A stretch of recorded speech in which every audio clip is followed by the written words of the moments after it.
la première partie de la diapositive et ensuite je laisserai la parole à Agnès Sora qui présentera le volet sobriété énergétique. Donc sur l'aspect ville-nature, ce sur quoi je voudrais insister aujourd'hui, c'est que faire de Montpellier une ville-nature, ce n'est pas simplement faire des investissements, mais c'est aussi mieux orienter les dépenses de fonctionnement. Avec la nouvelle organisation de l'administration, les dépenses sont en effet fléchées en fonction de nos priorités. Je voudrais mettre en avant cette année la création d'un service qui s'appelle le service Canopé, qui est composé de 6 personnes et qui travaille sur le suivi du patrimoine arboré et qui travaille également sur le fonctionnement du comité arbre. Il faut savoir qu'il n'y avait pas de service proprement dit sur ces questions. Il y avait quelques personnes qui travaillaient en partie sur ces questions, mais qui n'étaient pas totalement consacrées au sujet. C'est aussi, par exemple, la création d'un service biodiversité qui travaille uniquement sur cette question.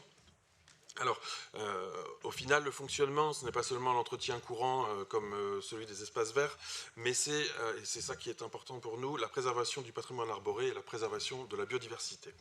Alors, préservation, mais bien sûr, évidemment, développement du patrimoine arboré.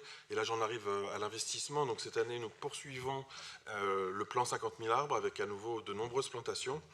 Et nous poursuivons également notre politique d'aménagement des parcs qui prend une nouvelle dimension avec cette année des aménagements paysagers majeurs pour le Masnouguet, on le voit sur la diapo, pour le lancement ou la poursuite d'études pour le zoo, pour le centre de soins de faune sauvage, pour le grand parc, évidemment le grand parc du Lunaret, mais aussi pour l'agriparc des Bouisses. Je rappelle que nous avons décidé de sanctuariser 130 hectares sur 140 dans cet agriparc et nous étudions maintenant un boisement massif à l'automne prochain. Donc avec ce nouveau budget, nous poursuivons la construction d'une ville plus verte, une ville plus proche de la nature, une ville adaptée au changement climatique, une ville résiliente. Et sur ce point, je laisse compléter Agnès Sora.